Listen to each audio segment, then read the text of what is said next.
Okay, so I have to tell you about what happened at my best friend's bachelorette weekend because I'm still thinking about it and I don't think I've fully recovered. So let me set the scene.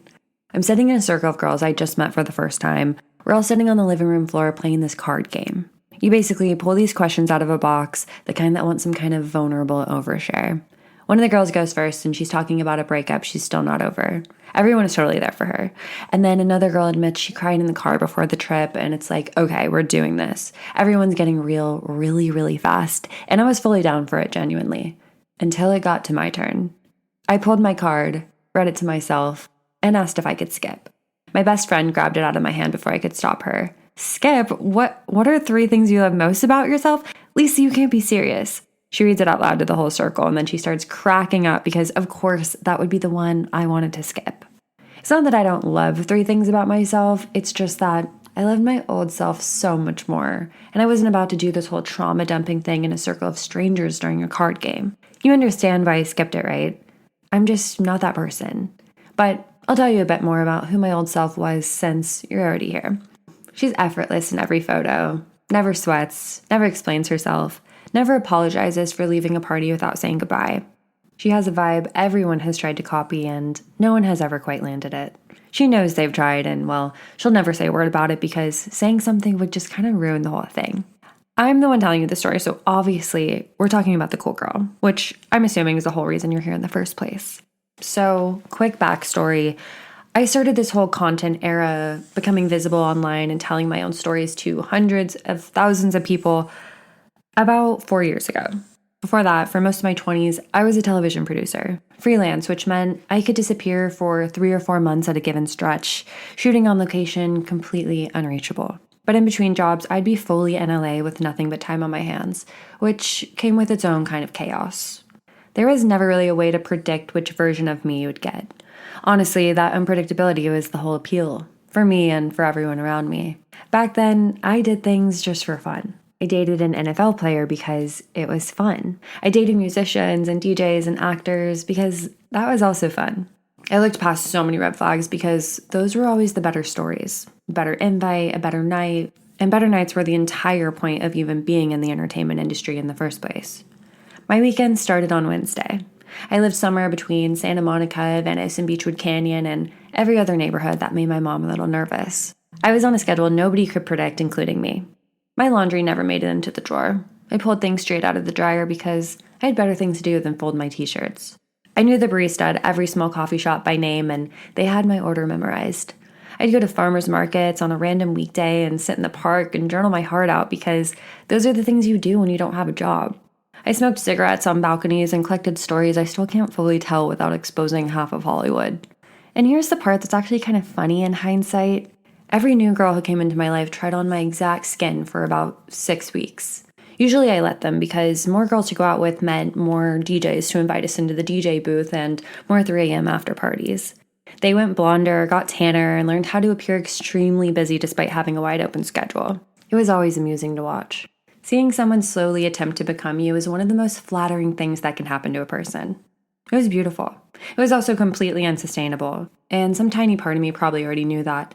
I was having way too much fun with way too few responsibilities, and I knew I had to turn it into something, because gatekeeping this life would be a disservice to everyone. So, I Like Cool Girl was the first time I ever put my own story into anything. After a decade behind the camera and never once in front of one. It was the prototype, a TikTok series about the exact girl everyone wanted to be, poured directly into one single character. A rebellion aesthetic on purpose. A revolt against the clean girl, the green juice, the perfectly put together Pilates morning.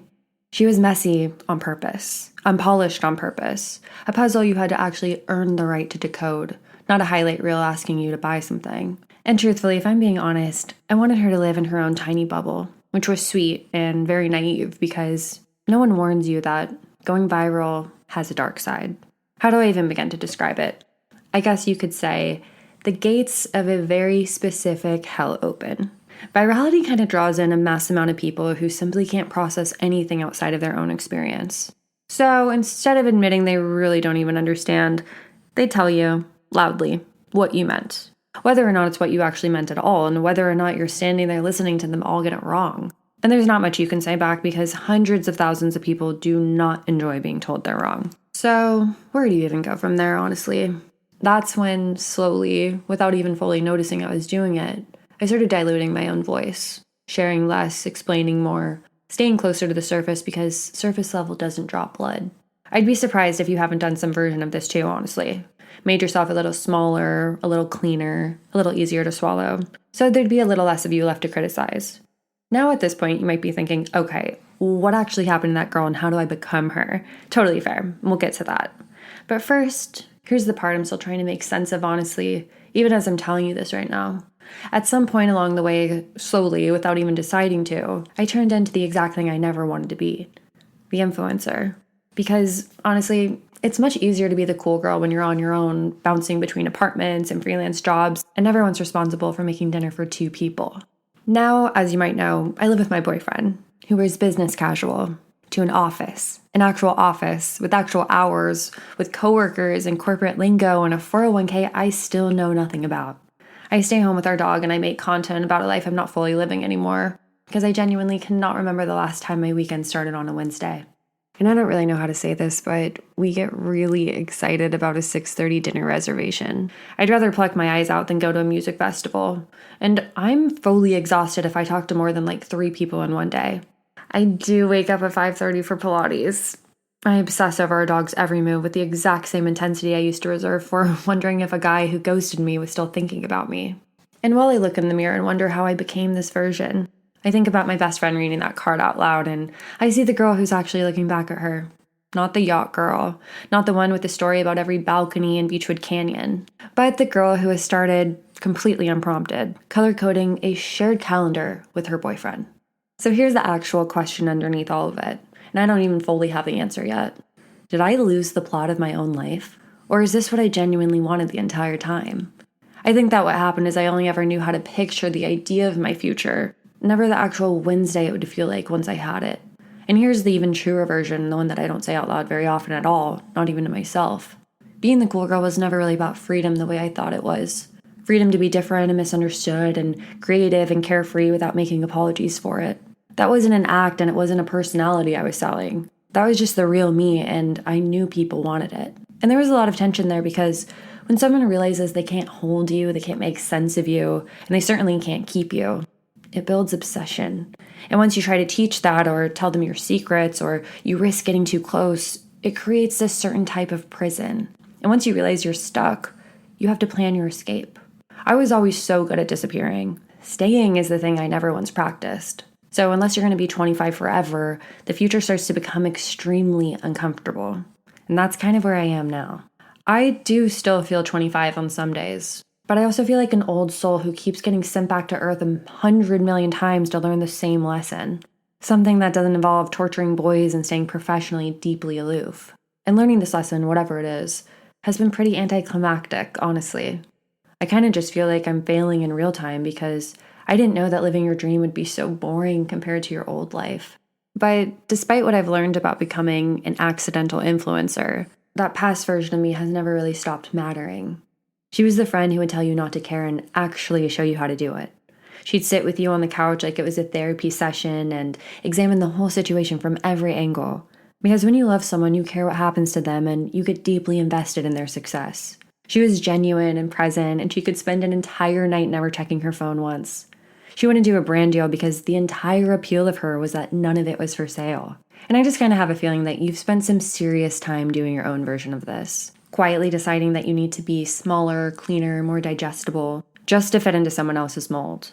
That's the one thing that the cool girl actually never does. She doesn't conform to the scene, she sets the pace of it. Or at least she used to. And figuring out how to do that from inside a quiet, stable domestic life is really the question I'm asking here. Because I genuinely don't know the ending yet. There's never really been a clean category for me, which is exactly why I made Ellie Cool Girl in the first place. I mean, for the love of God, I'm a Pisces Sun, Leo Rising, Manifesting Generator, Enneagram 4, INFP. And I know, it's an unreasonable number of personality systems for one person. But have I felt misunderstood since birth?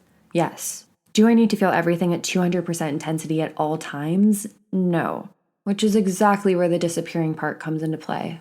Anyway, I don't really know if we've even scratched the surface or if I've already just said too much. But if you ask me today what 3 things I love about myself, I think I finally have an answer. I love that I built something so uniquely mine that a decade of television can't touch it. I love that I can still make a room full of strangers mildly uncomfortable with one card and zero regret. And I love that even now, tangled up in early dinner reservations and my dog obsession, her car seat, and not knowing if I lost the plot of my entire life or actually just found it. But I'm still telling you all of this at 1 a.m. with a Diet Coke instead of just going to sleep like an actual normal person would. I'll leave you with that. Call me tomorrow. Okay. Love you. Bye.